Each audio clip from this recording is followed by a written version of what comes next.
Popcorn and Pictures podcast. All right, good evening and welcome to another episode of Popcorn and Pictures with your host, Sam Karpinski, and my co-host, Jose Mendoza. That is me. It's that him, confirmed. Jose is in the house. Yes. Jose, we have a lot of movies to get to today. Which one do you want to start off with? Are we doing all three? Are we going to do all three? I mean, I feel like we should try and get through as many as we can, right? I mean, there's just more movies coming out all the time. Okay, I'm down. Let's do, well, first of all, let's talk about Frankenstein, because I want to clear something up from the last episode. Oh, okay. Listen, okay, correction. Yeah. So I'm reading the book right now, and in the last episode, I said that the movie was fairly accurate. Completely false. I shouldn't have said that after only reading 2 chapters in the book, but yeah. Let the record show I said I think it's the most accurate of the adaptations. Doesn't mean it's accurate. Apparently, Kenneth Branagh's movie is the most accurate. Guillermo del Toro's is not accurate whatsoever. So I'm gonna just clear up the error. Sorry, my mistake. But I kind of want to talk about Bugonia first, because I think that one resonated with me the most.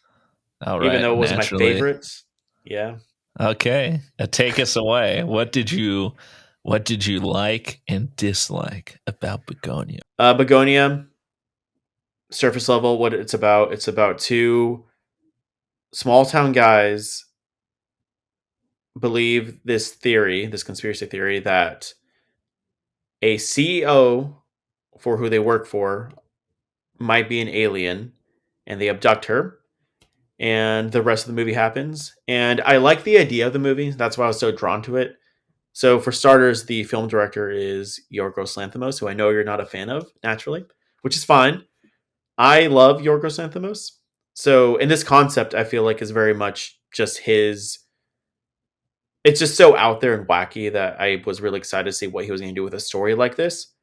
And what I enjoy most about Yorgos Lanthimos is kind of the reasons why you don't like him. He's uncompromising. He's a little wacky. And he's just very out there when it comes to his movies. Considering Poor Things, Kinds of Kindness, and his other previous works. I feel like this project of his is probably his least wackiest, which is why I don't consider it my favorite. There's other reasons why I'm not drawn to it, but I overall did enjoy the performances and the story until the ending, which we'll get to momentarily. But it was one of those movies where I was on the edge of my seat and I just kind of felt bad for all the characters involved. There's a lot of morally gray characters, I feel like. But they're all terrible people, which is what I wrote in my Letterboxd review. But ultimately, you can't feel bad for all the characters involved, but specifically, I felt terrible for the Jesse Plemons character and his cousin, just because, the whole time you're watching the movie, you're like, dude, like, get with it. You are insane and you need help. That's kind of how I felt during the movie. How do you feel? I know you kind of had your thing about it. Well, first off, before I get into what I say my thing is, what do you mean your thing by you saying your thing? I know, like you said, you say your thing. I remember you said something about the COVID pandemic, how it was revealed that the virus was... So I mean, I think there was some of the reaction I've seen online and also from fellows of ours who are also into movies is, and I think you share some of the same concerns. We have an interruption. Continue. My roommate walked in the room.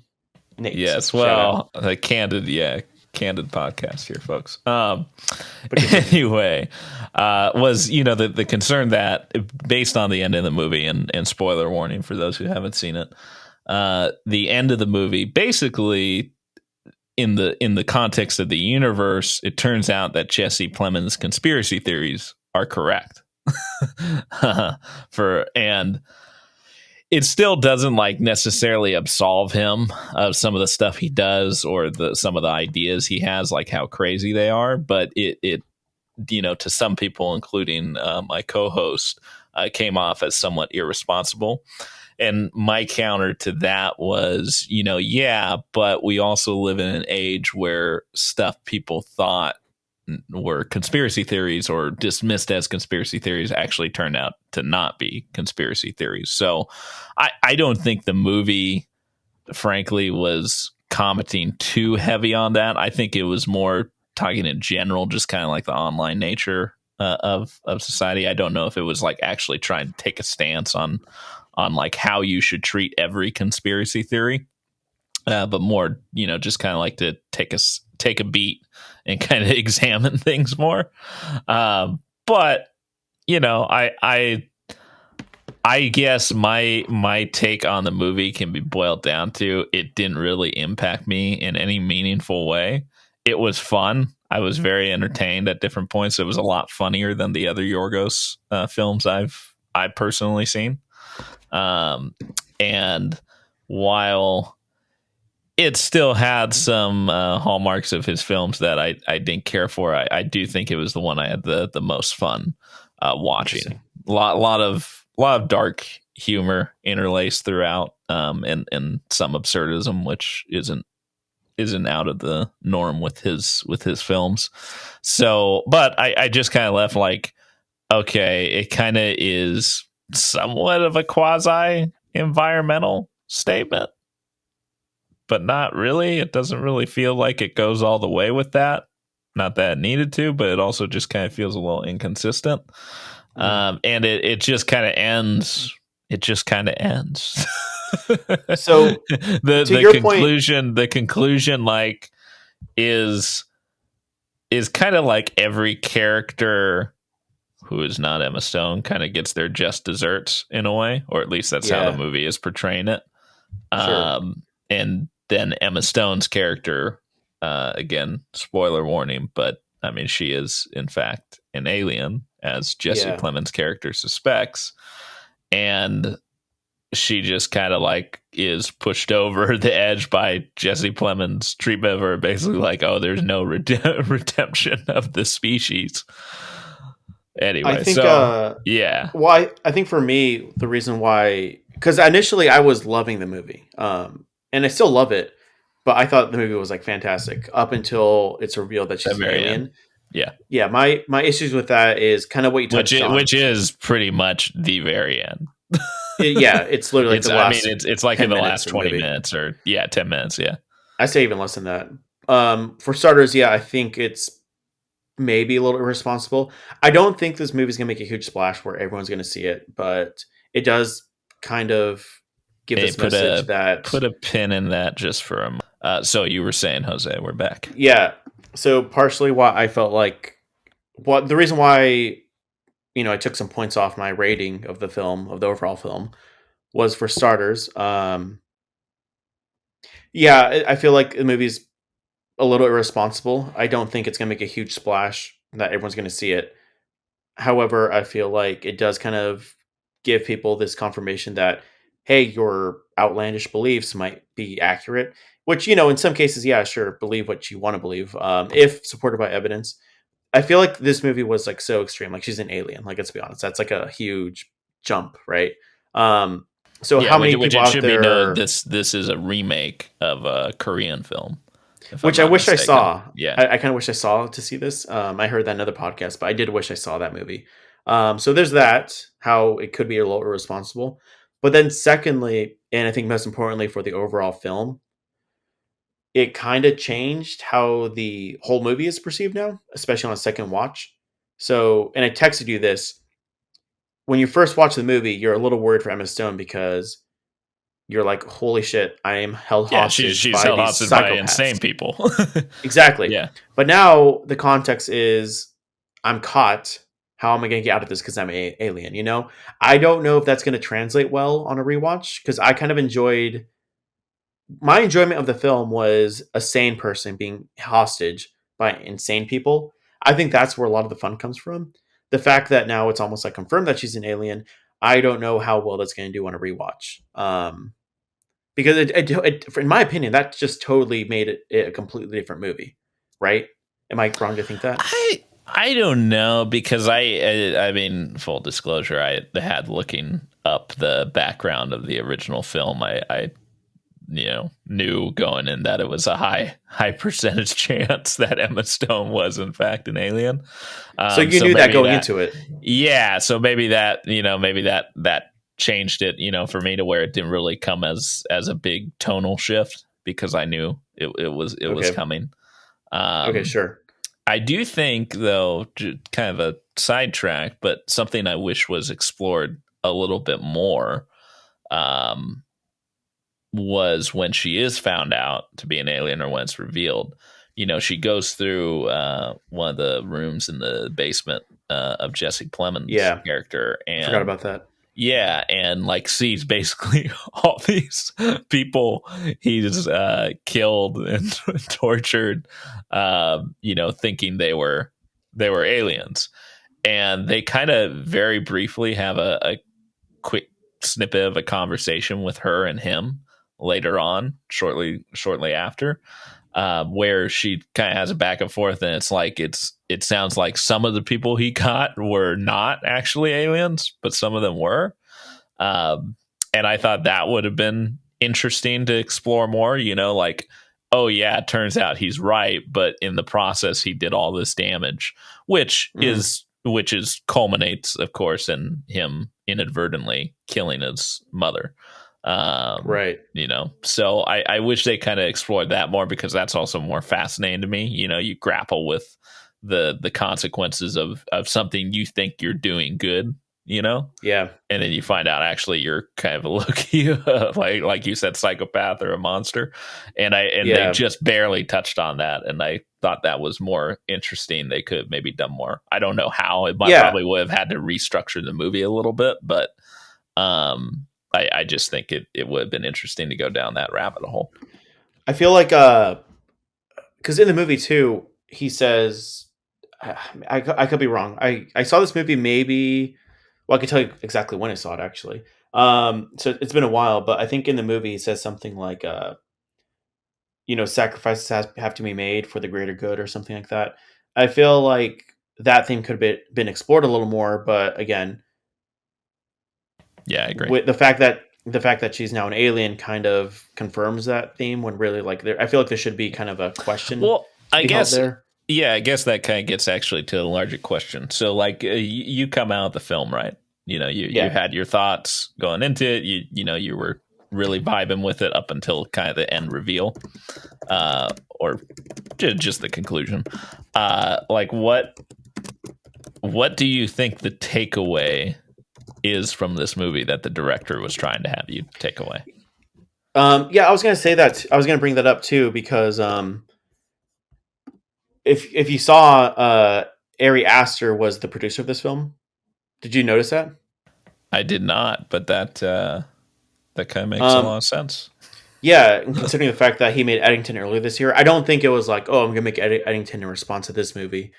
Yeah. But I feel your question was, what was the greater message or the greater theme for this film? Mm-hmm. Yeah. And the thing is, well, that's why maybe not even, because I think sometimes unintentionally directors can film something and intend for you to take away something, and then the way it was filmed, the way the performances were, maybe you take away something completely different than they thought. So I'm more like, yeah, but more from the director's standpoint, like, what was he hoping we, the audience, took away from the movie, right, coming out of it? So kind of a loaded question there, because now my mind's going all over the place. The writer of this film, I discovered, was actually the same writer as The Menu. So maybe there was some sort of that makes a lot of sense. Yeah, maybe some commentary on social class. Secondly, again, I wish I saw the original film, but this film feels like it was very much tailored to today's, like, society, I guess, if you want to say that. And I mentioned Ari Aster because Eddington earlier this year was, a lot happens in that movie, but I feel like a big chunk of it was how internet and just information that we receive on the internet kind of Mhm. influences our opinions and our decisions, which I feel like this movie really much handles on. So I feel like that's kind of what's trying to say, how maybe, put a check on what people are reading on the internet because it could drive them to insanity. But then again, to my point, again, the ending kind of ruins that. But I feel like that's kind of what the Yeah. movie is touching up on. Mhm. And I wish it did, because that statement right there I thought was a lot more interesting until it's revealed that they were right after all. Um, Well, I think kind of like piggybacking off of that in a way, I disagree with the idea that it's irresponsible necessarily, the ending, but I do think you could make an argument is it being incoherent, you know, right. in Sure. terms of the theme you're supposed to be take away, because it does upend the entire premise of the picture. You know, whether or not you knew that going in or not, the way the film is structured, it upends it. So, you Right. know, I that's kind of why what my question was, because I can't say there. It doesn't feel like there's a consistent theme or message Right. that it wants you to take away from. I'm sure that's not the case. I'm sure he does have something he wants you to take away from it. But I just Right. came out of it. He's like, oh, that was entertaining. It's good, shot well, good acting, but nothing's gonna really stick with me with that movie. So I feel like Yorgos Lanthimos, a lot of his movies, from what I've seen, which is quite a bit of them, he always has a thesis that he wants to say about society.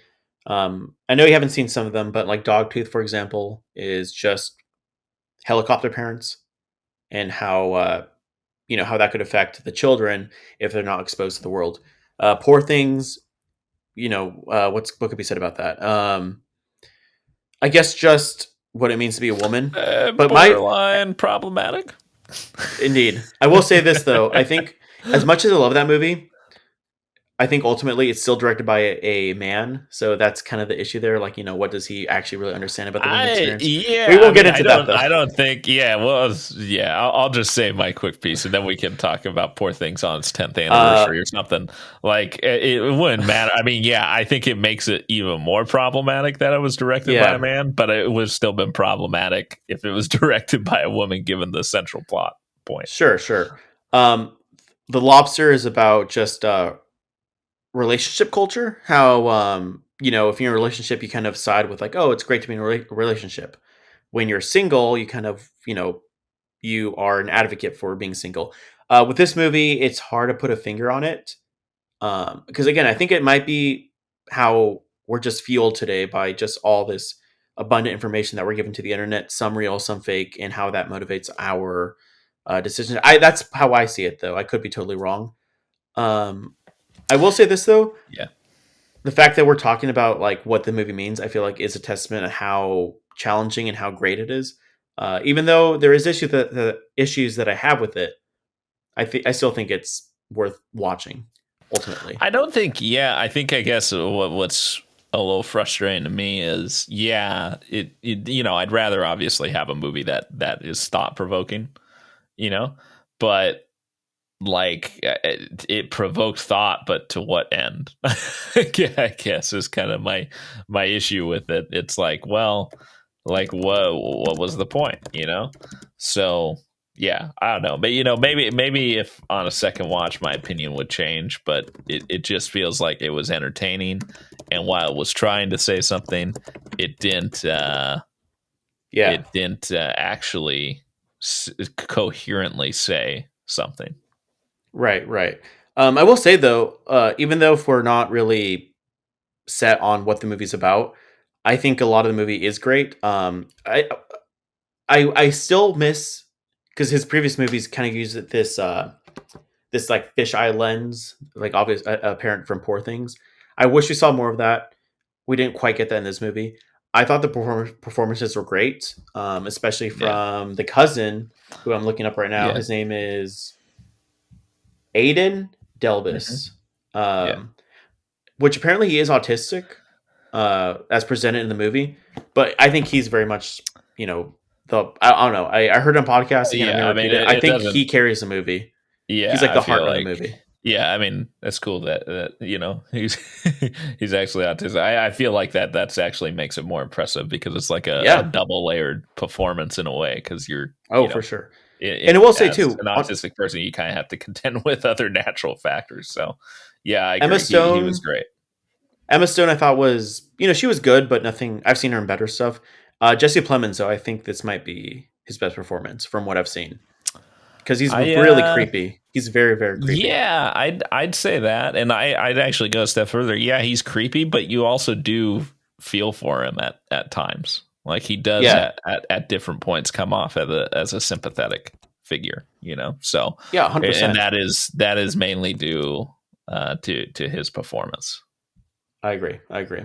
Yeah. Um, I think Emma Stone. I agree. I think she's been in better stuff. I think she's still perfectly competent in the role, and as she is in everything she does. But it wasn't like this is something where it's like, oh, this is another Academy Award nomination for Emma no, I don't Stone. think so either. No, definitely not. I will say I like how because she used to be Gwen Stacy, right?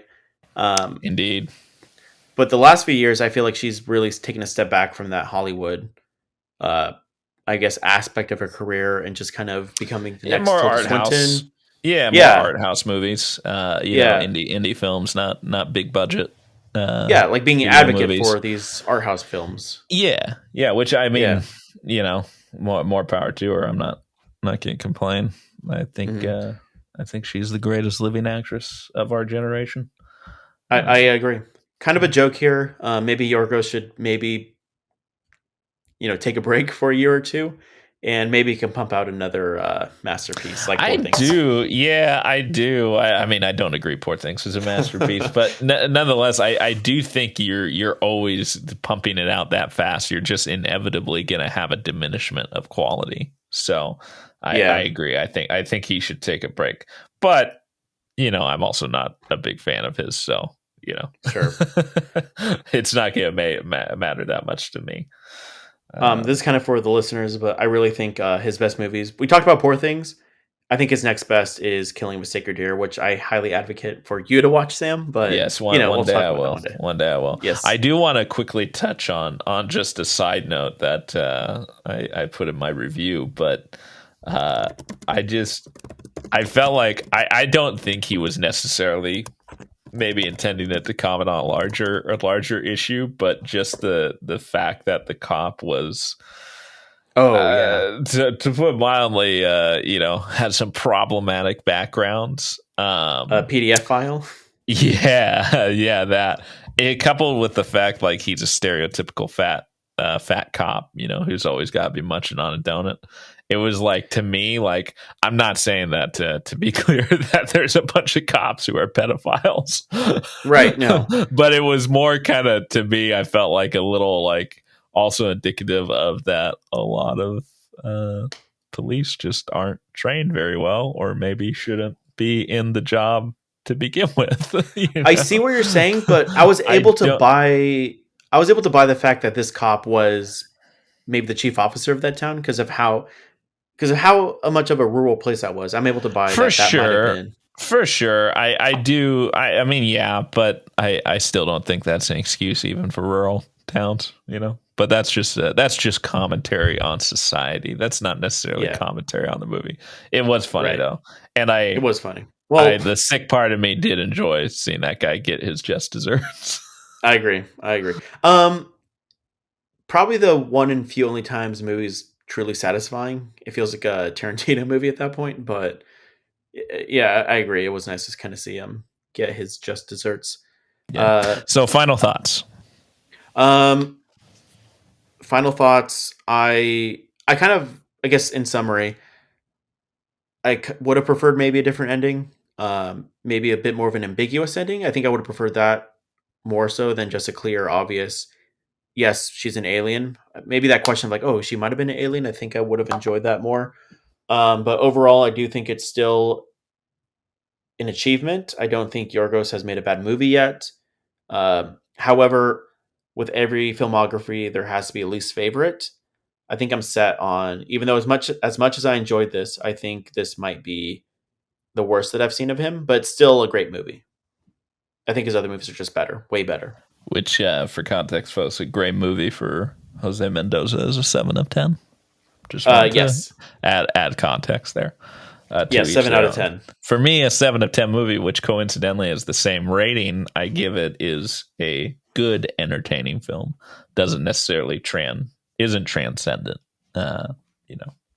Sure. So, and has several flaws you can pick apart, which we've already discussed. All Cool. right, that's wrap on Bugonia. Let's talk about another great film that I think is given the someone said hype it's been great. going with, given the hype it's been getting so far. I think that it will probably, if not Best Picture nomination, it's a shoo-in for I think the Best Foreign Film nomination for sure. Really liked it. It was Just an Accident, an Iranian film, and you saw it later than me, so your thoughts are fresh. Why don't you take away? What were your thoughts? Yeah, so for context, because we'll talk about it next, I think I saw it was Just an Accident and Die My Love within the same day. So two Great movies in a double day. feature. Yes. Well, for starters, the movie It Was Just an Accident. It's about, I suppose, It's Iranian citizen. an Iranian citizen who ends up inadvertently encountering one of the guards who abused him while he was in prison Yes. for political And reasons protesting the regime. And the way he was able to identify him was because the guard has a peg leg that makes a very unique sound that is just identifiable even out in public. That's how they're able to find him. I'm bringing that up because that's a very important part to the story. My thoughts is, honestly, I'm kind of more curious about your thoughts because for a while earlier this year, I was on a huge Iranian cinema binge, if you will. I saw, oh God, what's this movie called? Anyways, I've seen a few Iranian movies earlier this year. Close Up, that's what I saw, as well as the director's other feature films. Give me a second. Where is the Friend's House, as well as Life and Nothing More. And I bring that up because I feel like it's important to talk about, certain countries' way of communicating cinema or just like presenting cinema. Because Iranian movies, I've noticed, are just very neo-realist. It just really follows events that happen in these everyday people's lives in Iran. I will admit this movie's a slow burn, but Yeah, I never really I agree. I never quite felt bored. Because there's a moral dilemma that happens whether they should. I feel like it's never really. Initially, at the start of the film, it's clear that the main character wants to kill the life of the guard, but then towards the end of the movie, take revenge for sure. yeah. But then towards the end of the movie, it's kind of questioned whether that's even the right thing to do or not. So I'm kind of used to Iranian cinema, but how many? I'm not trying to put you on blast, but how many have you seen any How movies from dare Iran you ask me before? such a question? How dare you? I'm No, just trying to see how cultured you are. this was my first, not that cultured. This was my first Iranian film. I knew nothing about the director before kind of hearing the buzz about this one, and now I'm definitely gonna go check out the rest of his filmography at some point. But I so like Can I ask a question? this wasn't like a unique say Wait, what? question. I Yeah. have a question. Because I just want to say right now, I saw that you give it a 10 out of 10. I guess what I'm trying to say is, and I think you're going to answer it right now, is like what exactly? Because I enjoyed the movie, but what exactly did you see in this movie, like regarding the filmmaking and all that you gave it a 10 out of 10? Well, for one thing, given the restraints. So for people who don't know, the director, he is very much making these movies in contradiction to the regime, and he's actually been imprisoned by the the rulers in Iran at different points throughout his career, but he just he keeps making movies and chugging along. So he definitely you can. Yeah, I'd say there's points where maybe you can't like say, oh, like crystal clear they were working with limitations, but if you kind of have a decent sense of what it takes to make a movie, you can probably pick out some things where you can see, oh, maybe they had to work around XYZ to film it. But with that in mind, so I was very impressed that it didn't really feel like there were a lot of cheat points in that essence. It felt very much like they were just filming the movie. There wasn't like any corners being cut. So that impressed me, which I'm sure, probably there's a through line with all of his films, given his reputation in that regard, just from the craft standpoint. But also just the film itself, like the themes it's grappling with aren't new. Like it's not original. The themes it's grappling with, Richard, is revenge and mercy. But I think the way he slowly builds kind of different pieces of like through different characters' points of view, kind of how they each react to finding out that this person, who did terrible things to them is alive and they have a chance to take revenge, and kind of all the different ramifications. I really like the way he built up exploring kind of all the different ramifications from the different points of views. It was incremental. It didn't come across to me, at least, as very repetitive, because it felt like there was a piece of the puzzle that was being filled in for, the argument to kill him or not kill him, with each new character that was introduced who had a background with the character in question who committed the evil acts. So I just thought it built up very well. It reached it. I wouldn't say like the conclusion necessarily you couldn't see coming. I think why I rated it, 10 out of 10 is because it's executed flawlessly. And while the core themes may not be original in and of themselves, I don't think we've really seen that those themes applied to that context, which is still, presumably in the real world today in Iran, there are still potential situations like that arising. Maybe not quite as sensational as how it's portrayed in the film or cinematic, but presumably that there is a high likelihood of that happening, just as much as any person who would be under a dictatorial regime might have those moments. So sure. I just thought it did it all excellently, and in a way that we hadn't really seen done before, in a setting we hadn't really seen done before. Right. And okay. it did a very good job at mining tension out of kind of like what will the ultimate decision be. The movie itself is not very violent at all. There's some brief flashes of violence, but overall it's pretty tame in that regard. It just really mines from the character dynamics, like seeing how each character is going to be impacted by this, whether they will kill him, whether they should go through with it or let him live. So that's why it's my best film of the year so far, just because I think it just hit all the beats perfectly, and at the same time, while working within limitations, just in the real world, very impressively. Interesting. Okay. You touch up a lot right now, so I'm trying to like kind of think of what I want to say. But I think you mentioned how it is impressive that for any filmmaker really in Iran to actually make a movie commentating on the regime, how they could even do that without anyone getting caught.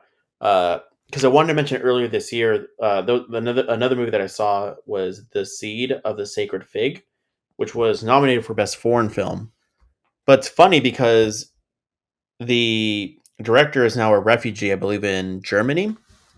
And while I might be butchering the story, but if you look at say what the country is with Seed of the Sacred Fig. It's Iran. It's an Iranian movie. Yeah. Just so like clarify it. Yes, director's Iranian. the actors are Iranian. The movie takes place in Iran, but if you look at the Academy Awards, it was Germany who submitted this film. So it's kind of funny how a lot of these, I don't know if it's a lot, but at least with this guy that I'm referring to, I can't even pronounce the name, Yeah, Mohammed Rasulov. He had to basically escape Iran to even get this movie, seen in Europe, in yeah, and you can America. even with this film, you see that with all the different. I mean, there's so many production company logos. In the beginning of I'm the I'm film, just s- I'm because of so all the different ones that were involved, I'm presumably so with glad you being mentioned that. distributed. There's a I'm going to talk about. There's a Family Guy skit, which I'm not a big Family Guy fan, but I remember seeing this where Peter Griffin's like, "When's the movie going to start?" And you just see like a montage of just logos. That's what this movie starts off with. I'm like, "When is the movie going to start?" Which is really funny. Um, but another thing too that you mentioned was the POVs from the different characters and how they want to seek revenge on this character and how that kind of it's not really communicated, but it's implied that some characters' opinions on what they should do with this guard kind of change because at the start of the film, the main character, you say it's not violent, but the only kind of glimpse of violence that we see is the main character wanting to bury the guard alive. He wanted to Yeah, bury him alive. But then towards the end of the movie, he has a flashes change of of heart. violence. Yeah, Yeah. But then towards the end of the movie, he has a sudden change of heart. Whether that's triggered by the way that the other, what do you call them, victims treat the guard, yeah, or maybe it's the fact that he was present to help the wife of the guard get the wife of the guard is pregnant, and he was present to get her to the hospital and help her, deliver the baby. It's never really clear when exactly his morality change, if that's what you want to say, to actually protect the guard ultimately. And I mean, lastly, another, yeah. Go ahead. I mean, last thing I want to say to keep that thought in mind is, I will say the filmmaking is not particularly impressive. Particularly impressive. I noticed that a lot of the dialogue is just having the camera set on a tripod and just recording. Not really a lot of cuts, just recording the performances. And I feel like that's a lot of Iranian movies. It's really just um, what's the word I'm looking for? I guess just built around catching these performances of the actors. So there's like long takes of just people talking. Yeah, it's a character driven film Indeed, for indeed. sure. Absolutely. I told you to what we're going to say before I interrupted. Before Oh, I interrupted. I don't remember. You made me lose it. How dare Shoot, you? I'm How dare sorry. you? How I'm dare sorry. you? I I do remember now. So, in terms of the ending, so for one thing, the ending, the very end of the film is mildly ambiguous. I don't think it's as ambiguous as some people might take it, but it's mildly ambiguous. Either way, to me, whichever ending, however you take the ending, it works. But the proceeding where it kind of reaches the point where the main character has to make the decision: am I killing this guy or not, and taking revenge? It I think up until the very last minute in that sequence, you also don't really quite know where he's go what he's going to do, and I don't think the character does either. I think that's the Hmm. point. I think it's That's like a he's up until the very last minute, he's still wrestling with that what he's going to do. that's a really good point. I didn't even think about that. And Sam, I think you maybe like the movie even more just saying that because I felt conflicted too Um, watching that scene yeah, Ho- because Jose's raising it 2 stars just from that point. I think I guess we're not wrapping up soon, but I'm just saying I think I'm still set on my 8 out of 10. But that scene where he is, and I kind of forget how the scene plays out, but the main character ties the guard to a tree. I think. Yeah, Yeah. no, you're right. Yeah, that's what Doesn't happens. he doesn't say anything very memorable. I don't know if that was intentional or maybe it's overshadowed by what the photographer, the journalist character says, because she kind of ends up taking that scene because she is just unloading this vengeful monologue about how he treated her, and Right. she's the one who Which manages to break she him. kind of she also, which is another interesting point. I think you can look at as a layer throughout the movie. She's, for one thing, she's at the beginning when she comes into the picture. She's reluctant to really even try to identify the guy, to even see if it's the same person. Yeah, And then yeah, as it a goes huge on, character she's arc. getting more, she's getting more and more involved until she reaches that point at the end where she just starts unloading. So you just see like how, to me, like how it's all kind of boiling under the surface. And like she finally, the mask is off. She's not going to try and hide it anymore. And she just unloads Yeah, on the guy, unloads, and back to with your her. Yeah. back to your point about all these different perspectives, because there's, unless I'm wrong, there's four characters who have history with this guard. There's one. There are four characters you meet in the film who are primarily interact within the film. However, in the very beginning, there is, well, not the very beginning, but shortly after the main character discovers, Yes, which the yes. main character is Vahid, shortly after he discovers the guy and is like going, oh, I think I'm going to take it. He takes the picture of the man. Well, I'd actually no, I don't think he takes the picture. He just goes to He another just mentions man, him. He just yeah, mentions and him. just is like, hey, can you help me identify him? And the guy wants nothing to do with it. Yeah. And to that point, I did forget about him, so thank you. But it's five different approaches on how to handle this guy. There is, I don't even know how you describe the main character. Maybe it's just this moral dilemma on how to actually handle him. There's that guy who is I think the reluctant main to character take is kind of the vengeance. stand-in for the audience in a way. Yeah, there you Yeah, go. There's that guy who's reluctant. I like to think that the bride, who's another character who, also wants to take revenge, because of her husband, I feel like she's kind of the most neutral of the five. There's the guy who's just completely driven by wrath, by vengeance. And then there's the journalist who is in question, but then towards the end, I guess throughout the day is just motivated to, unload at the end. But to your point, yeah, it's interesting because there is five different approaches on how to actually handle the situation all these characters are in. And the standing character that you mentioned, it's kind of who has the right approach to actually deal with this. Because, there's like five different, no, I guess not five, but four yeah, because different.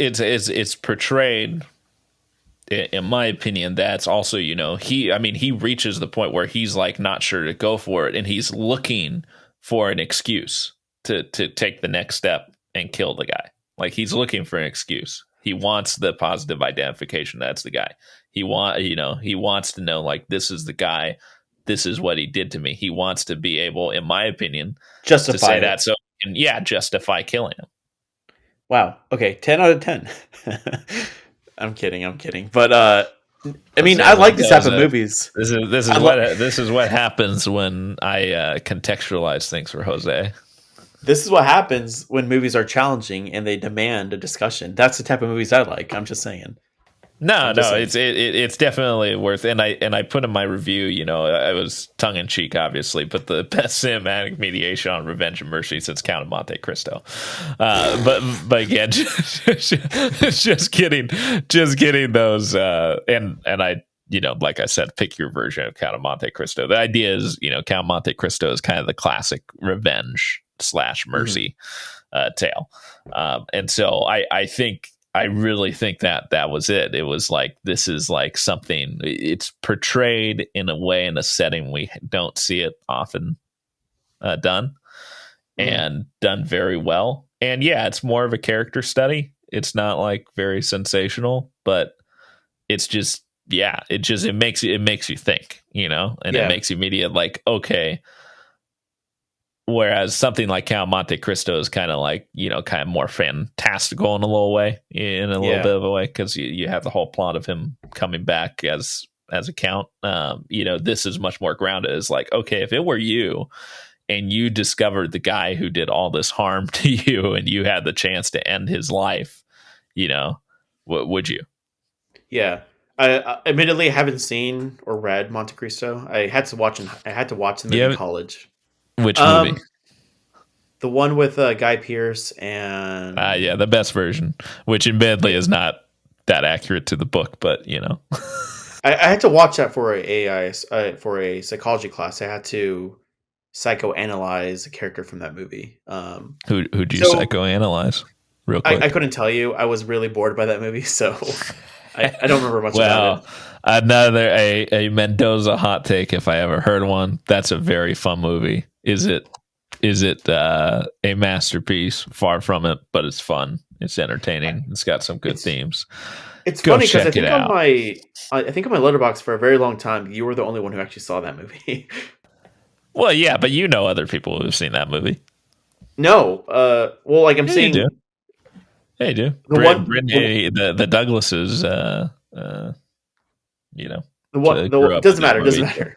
Doesn't matter. Yeah. Count of Monte Cristo. Go check it out if you haven't seen it on a streaming service. You can find it, I'm sure. I guess my last bit of thing that I want to say about It Was Just an Accident was I like how you described the main character. I think you have the name pulled up, right? Do you not? I did, and I can pull it right back up. Yeah, his name is Vahid. Yeah. I think you bring up a good point, but Vahid really does take... he's really the stand-in character for the audience because there's a point in the movie where he doesn't really do much. There's a point where he's just kind of in the backseat watching everyone else kind of deal with the situation. Yeah. Which is a very interesting storytelling approach, in my opinion. I agree. No, I agree. I like I said, I think it does a really good job kind of going through the different reactions you might have as an individual in that situation and letting you just kind of see it's not. I'll actually like it. It's kind of weird, like to compare it to this movie, and they're really not similar in any way. But Warfare from last year, was it, or earlier this year rather? The Alex Garland movie, war movie. One of the things that I thought was done really well in that movie is I'm lost. Wait, what are you saying? How is this tied? Well, I'm getting there. Okay.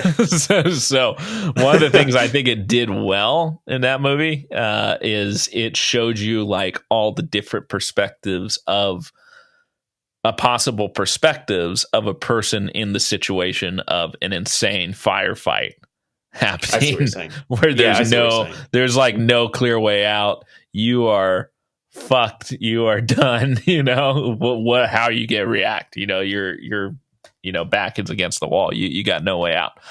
In a way, not as obviously as intense as in that sense as this movie, but I thought it kind of similar vibe with this film in terms of it was walking you through, because everybody's obviously going to react different, but I felt like all the different viewpoints it represented were like plausible reactions people would have in that situation. Right. Okay. Yeah.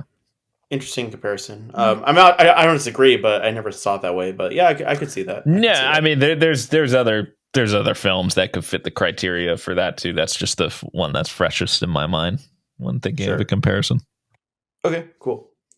Do you have anything more to say, or should we move on to? No, just I'll say so far it's my best movie of the year. It kind of wowed me, which is kind of usually my criteria for best movie of the year. It did wow me in some ways. That one wowed me just at how good it was with the limitations it was working in, and the simplicity of the subject matter. You know, it's a deep, thoughtful subject matter, but it's still a simple story in a way. It's like, do you take revenge on this guy or not? Okay, so interesting. That's my closing thoughts on that. Number rating. My number rating? Yeah. Oh, 10 of 10. Which I think it's a masterpiece. Yeah. Yeah, I think we talked about it earlier. I'm set on a 8 out of 10. I think the simplicity, which I know might not be a fair comparison given the limitations of where they're at, but yeah, which is also I should say, like, I really do try and kind of take that into point with the ratings of my movies. Like, if it's like an old movie, right, and the special effect for X scene isn't quite as dialed in as it would be today, I'm not going to hold that against the movie because of the time it was being made. No, of course not. But I think I had some. I guess what it comes down to is those points in the story where it was a little checked out. So, for example, and I'll keep it short because I know we have the next movie to talk about the scene where the guard's wife is about to give birth. I feel like that was just a huge curveball in the story. Maybe not curveball, but it was just such a branch off of what the story was about. Where I was kind of, I think that could have been told shorter and just going back to the main meat of the story. Maybe I thought it did. I thought it did a good job because it was showing, not only giving another point to grapple with, like, okay, yeah, you only know him as this monster, but then you're taking away from his wife, his kid, and his soon to be born second child. You're taking him away from that, but it also there's a couple of subtle things. One of them is just when when Vahid is trying to sign in, check in the mother who's giving birth. Yeah, yeah. And he's having to kind of basically lie You his need way out of to. it since he doesn't have any actual connection to them. What was it? You And need like a certification of marriage or yeah, something.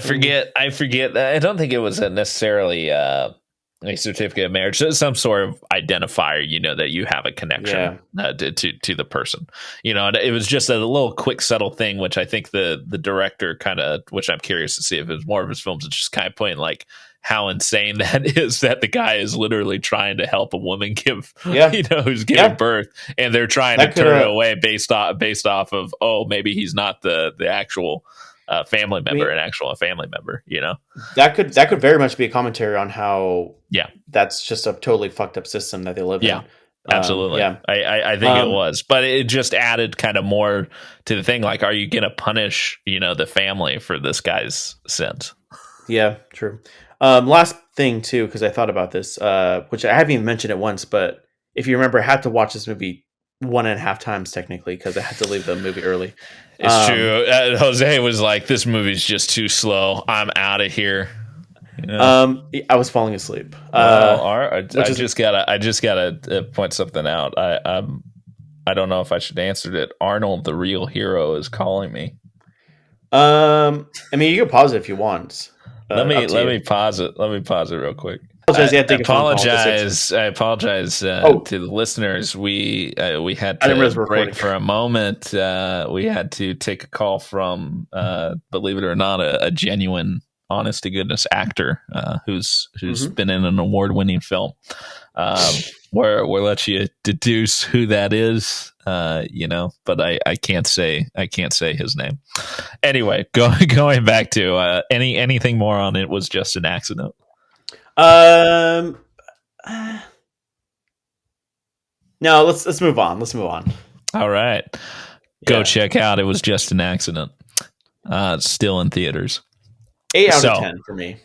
8 out of 10 for him, 10 out of 10 for me. Either way, it's worth a recommendation. The median is 9 of 10. So talking about the second film, or third film rather, this evening, Die My Love. So it was funny that you said you did that as a double feature, kind of. With it was just an accident. I also did that as a double feature with Sentimental Value, which we will talk about in another future episode. But Die My Love was it was interesting, to put it mildly.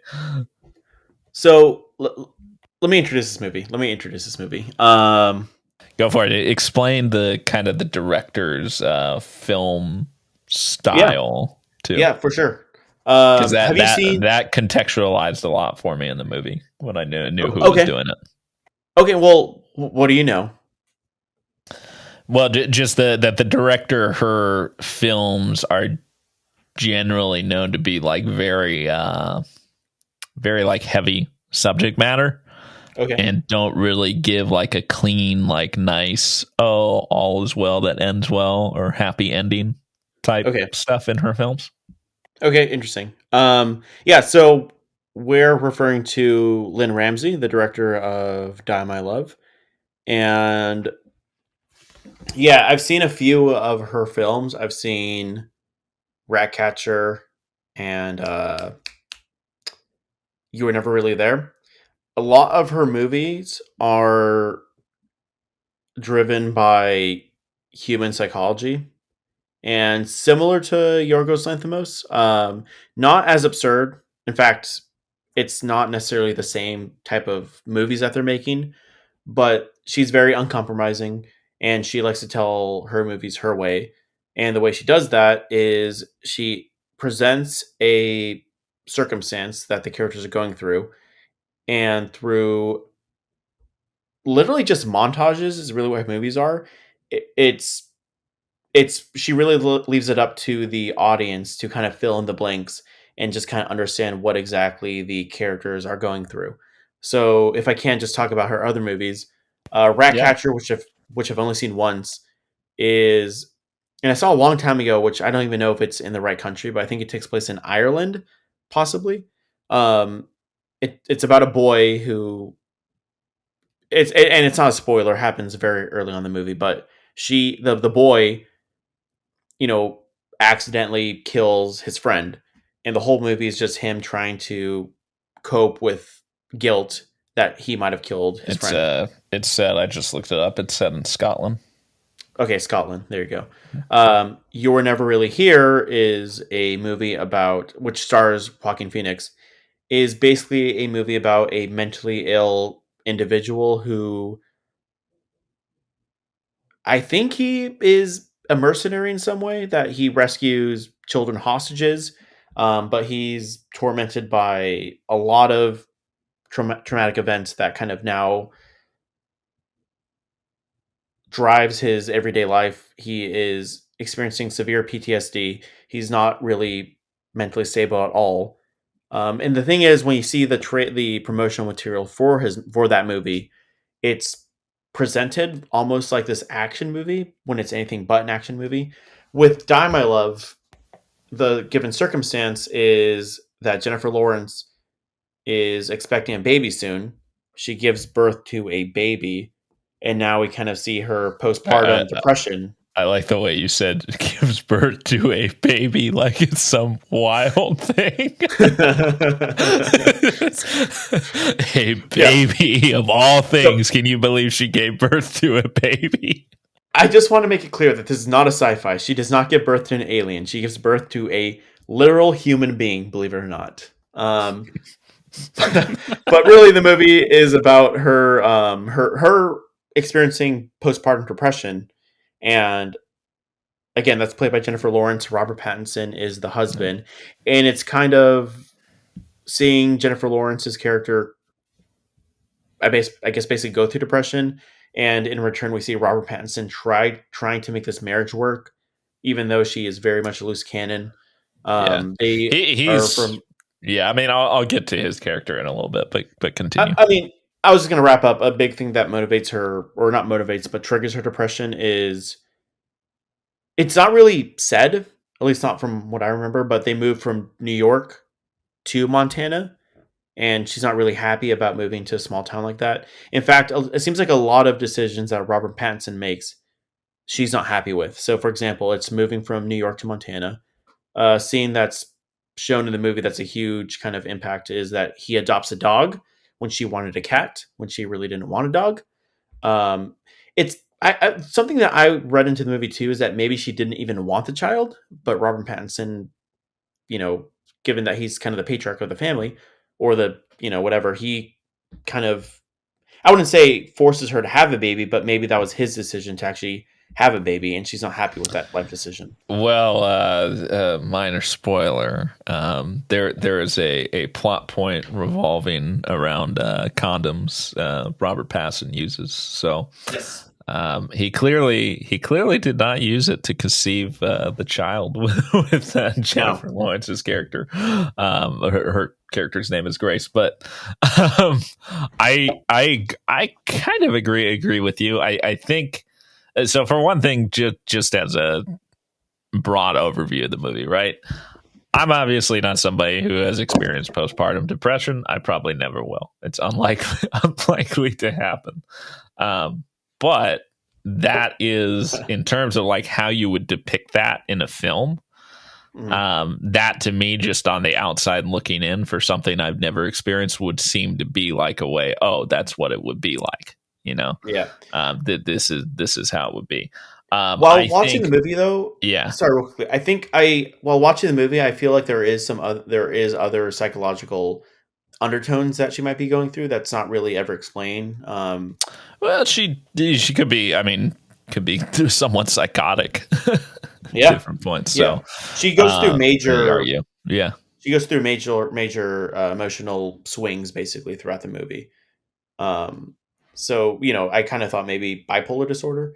Um, yeah, Yeah, I thought that might be the case too, but I think given the context, it was mainly postpartum depression and maybe right, some psychosis.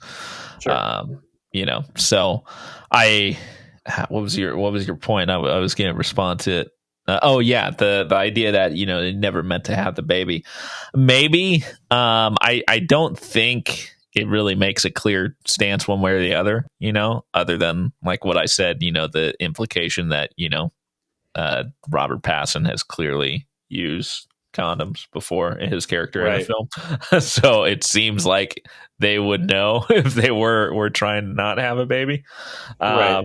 And I think going back to his character, I mean, he's kind of a jerk throughout the movie. You think so?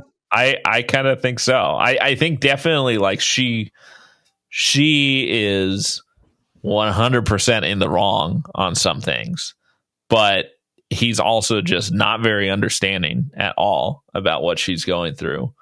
Coupled with the fact that they're in a place, that is not really a familiar environment, all these different things. You mentioned the dog, very insensitive, doesn't really take any of her input on that, and just dismisses a lot of her things, and also just refuses to,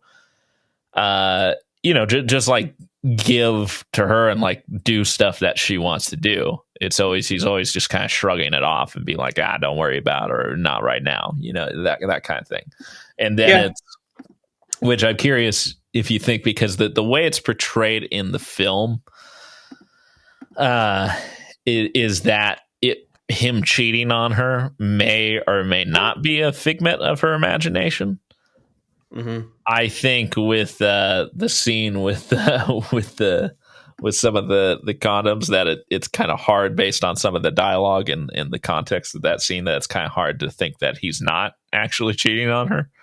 But I guess maybe there's still some ambiguity there. But I still go back to I don't think like he's a very defensible character. Which is not to excuse any of the crazy things she does throughout the film. But you do see, I like films and shows that kind of give you a perspective. Okay, yeah, here's this very flawed, damaged character, right? And yes, they're doing horrible things, right? But imagine if this other person had treated them differently or done XYZ to them, maybe they would have turned out differently, or they wouldn't have been able to cause as much damage as they ended up doing. And that's kind of how I looked at that, because for the most part, nobody in the film is really caring for her in a way of being like, wait a minute, take a beat. Like, you need to take care of yourself. We need to help you, or what have you. Instead, they're just kind of dismissing it. Oh, it'll pass. This is what happens. As opposed to like, okay, yeah, maybe that's the case, but that for somebody going through that at that time in the moment, it doesn't feel like that. It feels like your whole world is just turned upside down. Yeah, and nobody can relate. So, well, so basically what you were all saying, what I want to say was, I think this is kind of the opposite of what It Was Just an Accident was. Whereas It Was Just an Accident was a slow burn, I feel like this was in a way kind of the opposite, because just so much is said and so much is told. I remember the point where I'm like, okay, surely this movie is wrapping up, because I just saw so much. I'm I glad was you said that. maybe I'll come back to that in a moment once you finish I your point. was yeah, so much happened, and I remember looking at my watch. I'm like, we're barely halfway through the movie. Like, what else could be explored? Um, and then back to the other point that you kind of touched up on the very end there was, again, Robert Pattinson is kind of making decisions without really having a discussion with Jennifer Lawrence about what the right decision would be, what would make them both happy. And again, another thing that's implied, which again I kind of talked about it, that's kind of Lynn Ramsey's approach to telling stories. Is you're kind of she presents you with a puzzle, and you're supposed to kind of fill in the blanks. Basically, one thing that's implied really is that maybe the reason why they left New York to come to Montana was because Robert Pattinson's father is basically dying, and his mother also lives out there by herself now. Once his father passes away, she'll be living by herself. So Yeah. maybe it's implied that Robert Pattinson's character Jackson moved to Montana to be closer with his family. Again, not really considering what Grace wants. If she has a family in New York, if there was even a discussion that was had about moving to Montana, because now she is paying the price of Jackson's decisions. When I was watching the movie, I thought Jackson was in the right, but you did bring up a few points. I thought the only decision that Jackson made Interesting.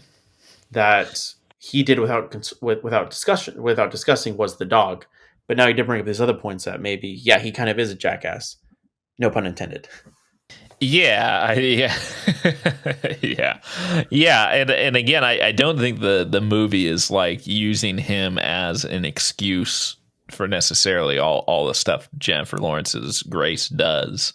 That's also crazy, but it's more to just kind of again give you that perspective. Okay, if he had treated her better and actually cared for her, like she clearly needed to be cared for at that time, would she? Because the film very much is kind of like a boiling pot of water, right? It's simmering, simmering, simmering, and then it just kind of like towards the end of the film just really explodes. And then, Yeah. either, there's the very end of the film you can either take as symbolic or real as literally setting the world on fire, Oh, yeah, Um, yeah. I forgot yeah. about that scene. Yeah. So, it's just, yeah, like, okay, if he had done that, it could have been avoided, because it's not like she goes from 0 to 60 uh, in a moment. It's incremental. She has the baby, and you just see signs of discontent, and kind of irritation at Yeah. kind of the baby, the life of the baby, kind of intruding on her life, so to speak, and how everybody is treating the baby and not treating her, in some ways. So it kind of Right. simmers over. And Jackson's character, because obviously he's her partner, but also very much portrayed in the beginning of the film, not just as her partner, but both very much like full of life, like super, Yeah. what's the word I'm looking for? Like, just living life to the fullest is kind of how it wants you to take. Like, they both kind of appear to be like they're both wanting to go full throttle, right? And they seem to be on the same page. And then that's gone, Yeah. because of the kid. So it's a sharp turn, because obviously not everyone in the real world is necessarily going to have a full throttle personality, right? And gonna have that sharp of a crash, when they have a kid for the first time. But to Mhm. somebody who is, that it could very well be a sharp crash, and you have to deal with other factors because of that. Something that was like really a motif in the film, I feel like, if that's the word you want to use. Um, there's many times, or at least a few times, where Jennifer Lawrence's character approaches one of Jackson's friends who were also mothers, and I think she also approached Jackson's mother, played by Sissy Spacek, about, like, is this depression, or is this, manic episode long term? And they always say, like, no, it only happens for the 6 months, but you only see those 6 months after the pregnancy. So it's almost like Yeah. this confirmation bias. That confirmation bias isn't the right term, but it's almost like this is kind of the normal. And that's, Well, no, yeah, it kind of goes like in the moment, if you're going through that, it feels like your world's on fire. Yeah. And Yeah, it doesn't feel literally. like it's going to end. It feels Yeah. like it's just going to continue and continue and continue Mhm. and just beat you down. And the movie ends kind of ambiguously because we don't know if she ever got better. You have to remind me how the movie ends, actually, because I Well, kind of the fire happens. She sets fire in the woods, but again, that could be a metaphor. But I forget how exactly. I do. What I do remember is that she never really gets her. She never gets better, and their marriage is still kind of on hinges, so I mean, basically. there's not getting into too much detail. They attend or they have like a there's a party gathering kind of to welcome Grace back from seemingly kind of coming out of all the stuff she was dealing with, And then she breaks and down then immediately. she breaks down almost immediately after a few comments from people, and so Jackson, Robert Pattinson's character, takes her on a drive. And she basically has this exchange with him and basically saying, like, you don't get it. Yeah. for lack of a better term. And then they stop. They kind of sit, don't do anything. And I'm looking it up because I was fuzzy on the details. She kisses him, says enough, and then just walks away into the nearby forest. Oh Um, yes, yes. I yeah, do remember this now. Yeah. yeah. And then Yeah. Weird she movie. she while he's just chilling against their car and just watching her walk away, she goes further into the forest and then sets fire to a journal that she had while in a psychiatric ward at one point in the film, and she lets the journal burn and removes her dress and just is walking through. You then cuts to Jackson realizing, like, oh wait, what's going on? So something's happening, and he runs into the forest, and the last shot is seeing her walk further into the now spreading fire that's been started, and that's how it ends. I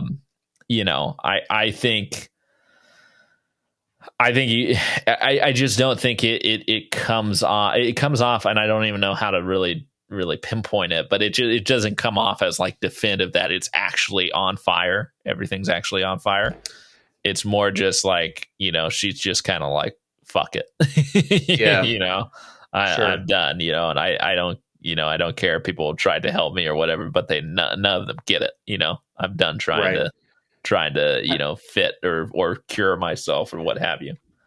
I think a point I want to make is the reason why it's like kind of hard to remember, because you had to read something, right, to kind of confirm that ending. I think what makes this just some of the details. I remembered the part that she was burning the journal and took off her dress. Yeah. And, walked into. I think what makes this movie very, I guess, what some people call weird is that there's no real linear story that happens.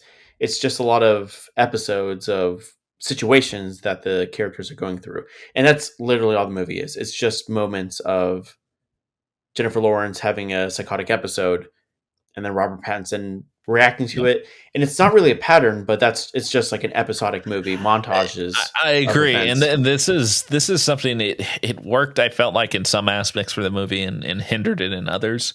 Is for one thing, it felt like there were, and I can't even remember every single one, but there were at least like 3 different points before the actual ending of the movie where I thought, oh, it's about to end. That's the ending. Yeah, and then it doesn't end. No, it doesn't. I was gonna say, like, if I was asked to summarize this movie, I think all you have to say is it's a woman experiencing postpartum, but I would not be able to, it's put a woman, certain scenes and points of it. Like, it's really hard to It's a woman experiencing postpartum depression in a very stylized, cinematic way. Yeah, exactly. Because a lot just happens in, like, I remember there's a scene where Sissy Spacek is like having her in the movie. It's said that she has what's it called, sleepwalking. She sleepwalks. Yeah. I can't even quite pinpoint. That happens early in the movie, but I don't remember like what happens It before happens early or in after. the movie, but it comes back in the plot at different points. I mean, it's just really hard to kind of summarize the movie in like Well, the it's literal it's sense of kind like, of. I mean, it's kind of like there's an essence to it of it being somewhat like a fever dream, right? yeah, I mean, exactly, yeah, it's very much like, again, very stylized, like what she's going through, and I don't yeah. think you're supposed to take everything as literally happening to No, her. of course It's not. more how she's perceiving things. I think. Which also, well, go ahead. Well, I was going to say earlier. I know you kind of watch all of Paul Thomas Anderson's movies, which are quite literally, for the most part, character studies, right? But this is like an Yeah, actual character study in the sense that it's yeah, really diving deep into the actual psychology of the characters. hmm yeah, Because whereas PTA's movies are more story driven, you could actually kind of summarize like the beat for beat what happens in the story. Lynn Ramsey's movies are character studies as yeah. well, but really focuses more about the psychology of the characters Yeah, and not so much the actual story. it's a psychological drama for Yeah, sure. exactly. Yeah, yeah, yeah. You're going to say something? I was just, well, for one, also, being a character driven story, Hmm. it wouldn't work if the acting wasn't good, and the I agree. acting is superb. I think this is, for me, I think the best I've ever. And not to say she's been bad in anything else, but the best I think I've ever seen Jennifer Lawrence. She just like is so convincing in terms of what she's going through. I'm just laughing because I've heard she's Yeah. kind of an unpleasant person to be around. So I Well, joke yeah. around saying she's just Well, playing yeah. I mean, herself. maybe that's the case. Maybe it's just be yourself. But either way, it works. It's effective on screen. I would be Yeah, surprised if she doesn't get nominated for Best Actress. Probably won't win it, but yeah. I would not be surprised, and definitely deserves to be in the conversation. Robert Pattinson also, I mean, he's not going to get nominated for anything, but I think it also just is another notch in his belt, and just in terms of how good of an actor he is. He's just able to embody a He was variety of good. different roles. He was good, but it wasn't really a movie for him. This was definitely a Jennifer Lawrence Right, movie. right. And that's Yeah, the thing. But I think that in and of itself is still impressive, right? You're not being asked to be the lead. You're a supporting character, but you're still able to execute it flawlessly. I think it's yeah, still a 100%. testament to your abilities. He also is really good at changing his voice, depending on the film. You said Uh, changing his voice. yeah, yeah. He just adopts different like mannerisms or accents. Obviously depending on Uh, the film. I'm a clothes guy. I have to say, his wardrobe in this movie was impeccable. It's Jackson's wardrobe from Die My Love is what Jose wears in real life, folks. So if you want to know, if you want to get the Mendoza fashion line, just watch Robert Pattinson and Die My Love and take notes. I just have to say he like really pulls off the outfits, and in Tenet, he's just this very sharp, classy man. In this movie, he's just Yeah, but I mean, a hardworking blue in collar Tenet in worker. particular, he's supposed to be like a suave spy. So Yeah, I mean, and in this yeah. movie, he's a blue collar worker, and he knows how to wear outfits for sure. I'm just saying that. That's right. Yeah. um, Um, going back, so I think I like the film for what was, but because it kind of ends so ambiguous, and because it had multiple, in my opinion, kind of had multiple points where that could have been the conclusion. It mhm. it kind of hindered the rest of the film, as I couldn't like rate it as highly as like I think it could have possibly attained. Okay. Like if it had had those fake endings, I think the ambiguous ending in of itself would work fine, and be a perfect conclusion. But because it was coming on the heels of seeing all these other what felt to me like possible conclusions, it kind of took away from that.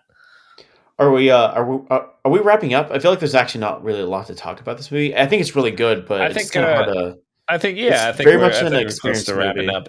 Yeah, so I would say that like if this is one of those movies, right, that I like to say like you wouldn't necessarily know, like say based off of the trailer or the description, right, that you should see it in the Yeah, theater, but it's a film you should see in the theater. I think. It is very much the style of filming, and some of the stylized choices they make is very much like, oh, this is the big screen, like this feels like cinema. For me, Yeah. This one was sorry. Sorry, you had something else to say. No, yeah, I do, but I'll let you finish your point because it's kind of a side note. Okay, I mean, you could. I was just gonna give my closing thoughts, but Okay, then I'll say what I was gonna say. Also, I don't know. Did you see it with anybody? just myself. Okay, what was the theater full? Um, the only there was a few people in there, but it wasn't a full So theater. that's no. Obviously, it no, was no. not full theater. I saw it in a for the movie and the time of night. I saw it. It was a pretty packed theater, Okay, and there were a lot of there were a lot of like audible reactions to stuff in the film. okay, Which was kind of fun because it's not a movie. Again, I would necessarily think, oh, that's a movie that's best experienced in a crowd, but in a way, it was because it was like, oh, everybody was feeling like collectively, sure. on different things. I Also, think. just as a No, go go ahead. ahead. Go ahead. No, please go Oh ahead. no, I just wanted that reminded me. Also, just for people, I think a note on theater etiquette. There were Lay down the law.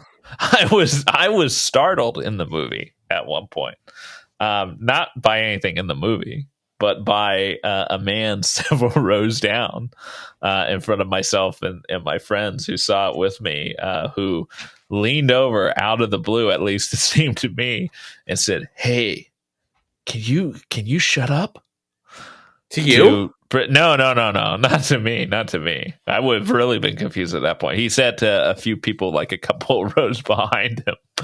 Were And they being well, disrespectful? They were that's the just thing. No, that's the thing. I had no idea who the guy was talking to. I was so engrossed in the film at that point because it is, I think, a movie that kind of pulls you in and keeps you engaged throughout. I was so engrossed in the film, I had no idea. So I talked to my friends after the fact, and I guess like very briefly a couple of the people behind him like whispered, a couple of things, and I didn't hear it. Not everybody heard it, and the guy just okay. immediately went 0 to 60. So folks, Interesting. look, for one thing, yeah, try not to talk into the theater. That's rule 101. But if somebody breaks that rule, you don't need to chew them out right on the spot. Give them a chance. Give them a second chance to redeem themselves. You don't need to go 0 to 60 and be that guy. Give them. Maybe I think like anything longer than 10-15 seconds is time to say, look back and say, hey, can you keep it down? But that's just stage 2. This guy went to stage 3, which was scorched earth. Can you please shut up? no, no attempt to mediate whatsoever. I will say this. I'll give my closing thoughts after this, but two things. So when I went to go see Civil War last year, that was actually a packed theater that I went to go see it in, and there was these. Well, yeah, I'm it gonna. was election season. There was these fucking kids like way at the front row, just yapping the whole time, like through the opening logos, and then the first scene starts playing, and they're still talking. I'm like, oh my god, this is gonna be an issue. But then there was a God bless this man soldier who like not like an actual soldier, but he like walked down and told him like, hey, if you guys want to talk, there's a cafe outside, but people paid money to watch this movie. And silent the whole time. I'm like, thank God. Like I thought that was gonna be an issue. Yeah, Um, but with Die My Love, I just saw it with there was a few people there. I want to bring this up because I thought it was kind of funny. I saw it with an not me personally, but there was an elderly woman in that movie with I think her caregiver or her daughter or something. But it's funny because I was curious on what her thoughts were as I'm walking out. that reminds me of something else that happened in the theater. As I walk out, I hear the caregiver or daughter being like, "I thought you wanted to watch this movie." She's like, "Yeah, but it's not what I expected."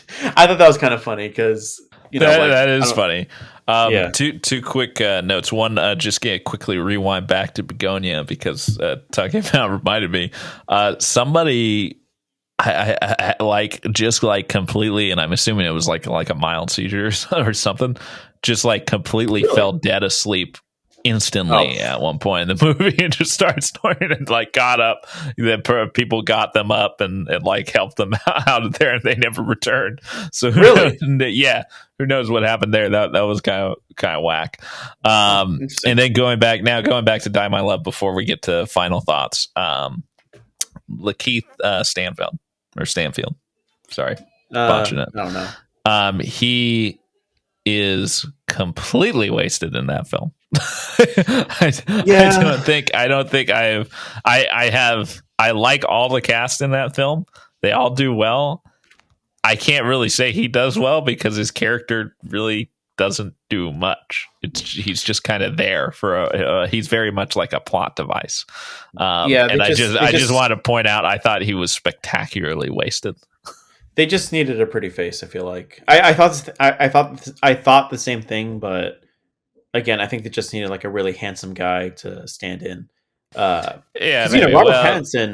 Robert Pattinson is pretty handsome. They need a guy equally, if not more handsome. Yeah, but I mean, you could. But yeah, I agree with that. I mean, I think he only has like a few lines in the film. They should have got Jason Momoa. Can you imagine?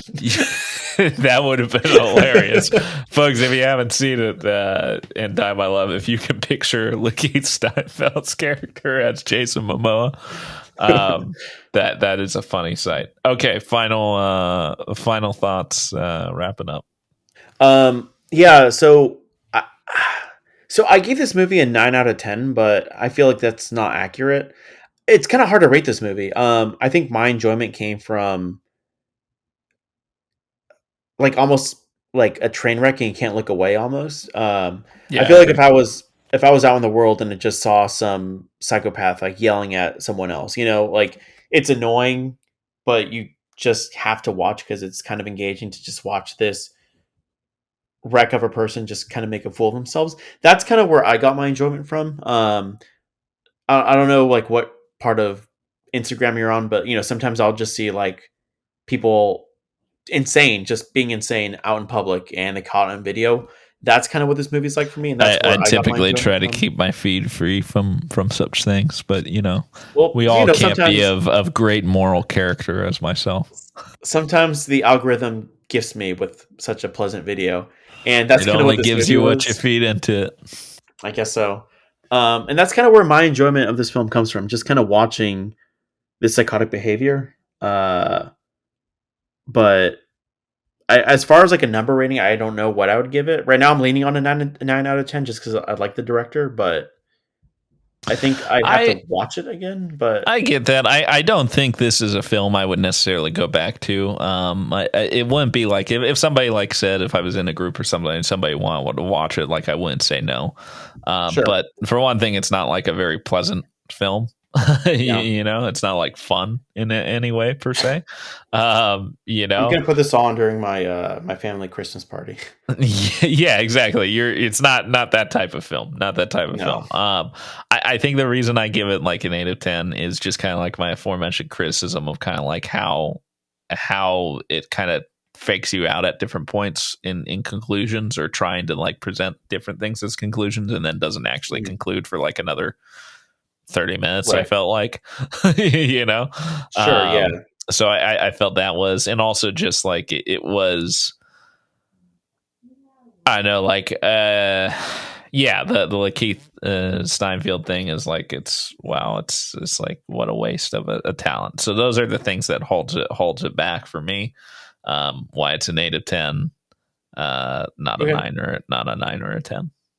I think also I just really like Lynn Ramsey as a director. I just kind of like what she does with her movies. Yeah, I mean, for my first movie of hers, I was pretty impressed.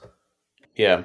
If you ever watch You Were Never Really Here, that's a little bit more like this was I kind of said it's not linear, but You Were Never Really Here is very much not. It's very discombobulated. It's intentionally confusing because you're supposed to be in the mindset of the character who doesn't even know what's happening in his own life. So, and I like that. I like what she does with her characters. I really like that approach to her character studies. Yeah, for sure. And I think there's always like it's always worth studying that, especially with something like this, which is like a fairly fairly common Yeah. thing, and Mhm. that's just I feel like there's still maybe some stigma in society Right. surrounding Yeah. it, so I think It, it's good to kind of explore that and put a spotlight on it, just to give people kind of a glimpse as to mhm. what some people go through. So And it's yeah. crazy because we will probably not see another movie of hers until 2030 sometime because she Yeah, takes a well, long yeah. time. Yeah, hey, if it's quality, that's all I Yep. ask, and make the time worth it. So, Mhm. all right. Well, Wrap it up, Sam. we're gonna call it a night. We had a lot of movies backed up to get through. The movie I'm excited for you to see, that's so far my second favorite picture of the year, is Sentimental Value. Mhm. And Jose is going to go watch that, and we are then going to talk about it on the next episode of Popcorn and Pictures. But for Nice. now, your host, Sam Karpinski, and your co host, Jose Mendoza, Try to burp. I si- couldn't. signing off, saying Signing off. sayonara, saying good night, good luck. Until next time, this has been Popcorn and Pictures.